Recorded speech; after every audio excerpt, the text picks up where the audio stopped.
Hi friends, welcome to சேசு சமையல் தமிழ். இன்றைக்கி நம்மளோட சேனலில் பீர்க்கங்காயை வச்சு ஒரு சூப்பரான கிரேவி செய்ய போகிறோம். இது ரொம்ப டேஸ்டியாக இருக்கும். சப்பாத்தி கூடலாம் வச்சு சாப்பிடும்போது அல்டிமேட்டாக இருக்கும். வாங்க அதை எப்படி செய்கிறதுன்னு பார்த்துடலாம்.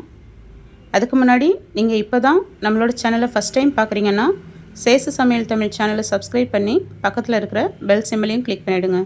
வாங்க இப்போ வீடியோக்குள்ளே போயிடலாம்.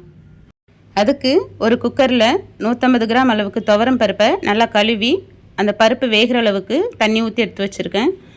1 டீஸ்பூன் அளவுக்கு பெருங்காயத்தூள், 1/2 டீஸ்பூன் அளவு மஞ்சள் தூள், ஒரு 5 போல் பச்சை மிளகா, ஒரு தக்காளி, 10 பல் பூண்டு, அதே போல் 10 போல் சின்ன வெங்காயத்தை தோல் உரித்து சேர்த்துக்கிறேன்.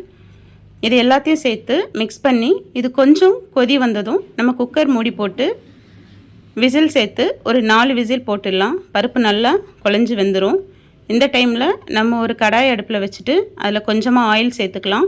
ஆயில் சூடானதும் ஒரு துண்டு அளவுக்கு பட்டை, ஒரு 4 லவங்கம், 1/2 ஸ்பூன் அளவுக்கு சோம்பு, இது எல்லாம் பொரிஞ்சதும் ஒரு பெரிய சைஸ் வெங்காயத்தை இங்கே பொடியாக நறுக்கி வச்சுருக்கிறேன். அதை சேர்த்து இந்த வெங்காயம் நல்லா பொன்னிறமாக ஆகிற வரைக்கும் நம்ம வதக்கி விட்டுடலாம்.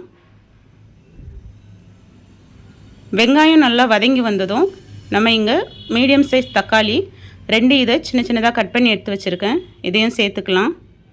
நம்ம ஆல்ரெடி பருப்பில் ஒரு தக்காளி சேர்த்துருக்கோம். இப்போ இந்த 2 தக்காளியும் நல்லா மசிஞ்சு வர்றதுக்காக நம்ம கொஞ்சமாக உப்பு சேர்த்துக்கலாம். உப்பு சேர்த்து நல்லா வதக்கும்போது சீக்கிரமாக மசிஞ்சு வரும். இதிலையே கொஞ்சமாக கறிவேப்பிலை சேர்த்து நல்லா வதக்கி விட்டுடலாம். இந்த டைமில் நம்ம பீர்க்கங்காயெல்லாம் கொஞ்சம் சின்ன சின்ன துண்டுகளாக வெட்டி வச்சுக்கலாம். பீர்க்கங்காயில் மேலே இருக்கிற தோலை சுரண்டி எடுத்தால் போதும். நல்லா சுரண்டி எடுத்துட்டு இந்த சைஸில் நம்ம கட் பண்ணி எடுத்துக்கலாம். இந்த கட் பண்ணி வச்சுருக்கிற பீர்க்கங்காய் துண்டுகள் எல்லாத்தையும் இப்போது இந்த வெங்காயம் தக்காளி கூட சேர்த்து நல்லா மிக்ஸ் பண்ணி விட்டுடலாம்.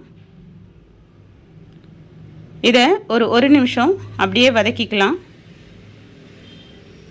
இதில் நம்ம ஆல்ரெடி அங்கே வேக வச்சுருந்த பருப்பை நல்லா கடைஞ்சி வச்சுருக்கேன். இப்போ அதையும் கொஞ்சமாக தண்ணி சேர்த்து இதில் சேர்த்துக்கலாம். இப்போ இந்த கிரேவிக்கு எவ்வளோ தண்ணி வேணுமோ அந்தளவுக்கு தண்ணி சேர்த்துக்கலாம். தண்ணி கொஞ்சம் அதிகமாகவே வச்சுக்கலாம். ஏன்னா இது கொதித்து வரும்போது நம்ம பருப்பு சேர்த்துருக்கிறதுனால நல்லாவே திக்காக வரும். அதே போல் நம்ம ஆஃப் பண்ணும்போது கூட ரொம்ப கெட்டியாகிறது வரைக்கும் விடாமல் அதுக்கு முந்தின ஸ்டேஜ்லேயே ஆஃப் பண்ணிடணும். ஏன்னா அதுக்கு அப்புறமா கூட அது திக்காகும்.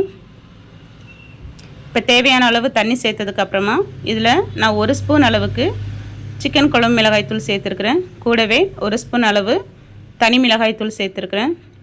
இது ரெண்டையும் நல்லா மிக்ஸ் பண்ணி விட்டு இதை ஒரு 5லேருந்து 6 நிமிஷம் கொதிக்க விட்டுடலாம். தேவையான அளவு உப்பையும் சேர்த்து கொதிக்க விட்டுடலாம். இது கொதிக்கும்போது நல்லாவே மேலே பொங்கி வரும். அதனால் கொஞ்சம் நல்லா கொதித்ததுக்கப்புறமா அதை திறந்து வச்சே கொதிக்க விடுங்க. இப்போ இது நல்லா கொதிச்சிடுச்சு.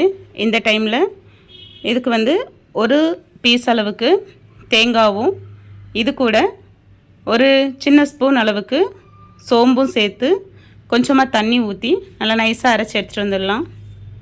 குழம்பு நல்லா திக்காயிட்டு வருது. இந்த டைமில் நம்ம அரைச்சி எடுத்துகிட்டு வந்த தேங்காவையும் இதில் மிக்ஸ் பண்ணிடலாம். மிக்ஸ் பண்ணிவிட்டு இந்த டைமில் உப்பை செக் பண்ணி பார்த்துடுங்க. இன்னும் ஒரு 2லேருந்து 3 நிமிஷம் கொதிக்க விட்டால் போதும். நம்மளோட கிரேவி சூப்பராக தயாராகிடுச்சு. இதில் அப்படியே கொத்தமல்லி இலைகளை தூவி ஸ்டவ் ஆஃப் பண்ணிடலாம். இதுக்கு சின்னதாக ஒரு தாளிப்பு கொடுக்கலாம். அதுக்கு நான் கொஞ்சமாக தாளிப்பு கரண்டியில் தேங்காய் எண்ணெய் சேர்த்துருக்குறேன். இதில் கடுகு, சீரகம், ஒரு 3 வத்தலை பிச்சு போட்டிருக்கேன்.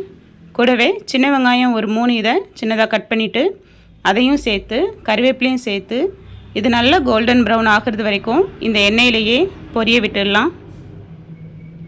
இது நல்லா பொரிஞ்சதும் இங்கே ரெடியாக இருக்கிற இந்த கிரேவியில் நம்ம இதை சேர்த்துக்கலாம். சேர்த்து இதை நம்ம நல்லா மிக்ஸ் பண்ணி விட்டோம்னா சூப்பரான பீர்க்கங்காய் பருப்பு கிரேவி தயாராகிடுச்சு. நீங்களும் இதை கண்டிப்பாக வீட்டில் ட்ரை பண்ணி பாருங்கள். சப்பாத்தி கூட சூப்பராக இருக்கும். தேங்க்ஸ் ஃபார் வாட்சிங்.